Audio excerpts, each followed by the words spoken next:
Recently, computer vision has made huge strides in static situations like the images on the left, where objects are detected independently of each other and their attributes don't change over time.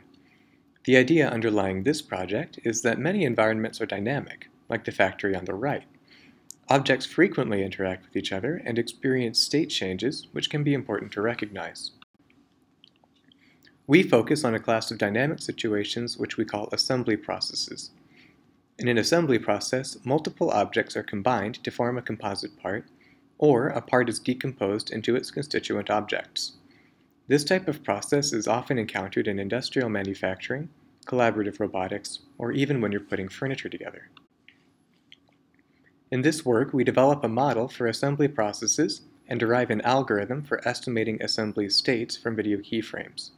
We apply our work to block building videos recorded during child behavioral experiments as part of an interdisciplinary project between the Departments of Cognitive Science, Computer Science, and Education at Johns Hopkins. In the videos we're trying to parse, people are given a set of blocks and a model to copy. We'll use this task to explain our representations of states and actions. Let's say we have the blocks on the left and we're trying to build the model on the right. We can accomplish this state change by making 3 increasingly precise decisions. First, we need to choose the right block to add. Next, we need to connect it to the right block on our model. And finally, we need to add this block in the right pose. With this type of action, it's natural to represent a block assembly as an edge-labeled graph. Its vertices are blocks, its edges are connections, and its edge labels are each block's relative pose in its neighbor's coordinate frame. We derive a probabilistic graphical model for estimating these states from a sequence of video keyframes. In our model, we represent actions implicitly as state transitions, and we introduce the block assembly's pose as an auxiliary variable. We solve for the best state and pose sequences jointly using a posterior inference algorithm derived from our model. We follow 3 basic steps.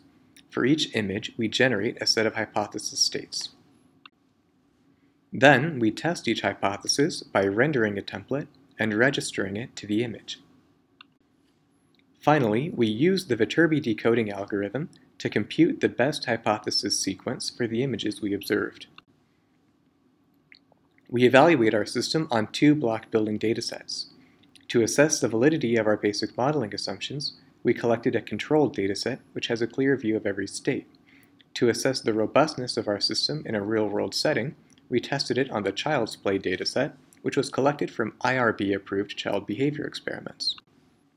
Since it was collected in a less controlled setting, the Child's Play dataset features complications like occlusion, distracting objects, and out-of-view state changes. We evaluate our system's performance by measuring accuracy, precision, and recall at 3 increasingly specific levels of detail. On the controlled dataset, the system estimates more than 90% of states exactly. This validates our modeling assumptions. The system's state accuracy drops to 64% on the Child's Play dataset, but its precision when estimating connections is still better than 93%. This tells us that when our system makes a mistake, its guess is usually close to a subpart of the true state.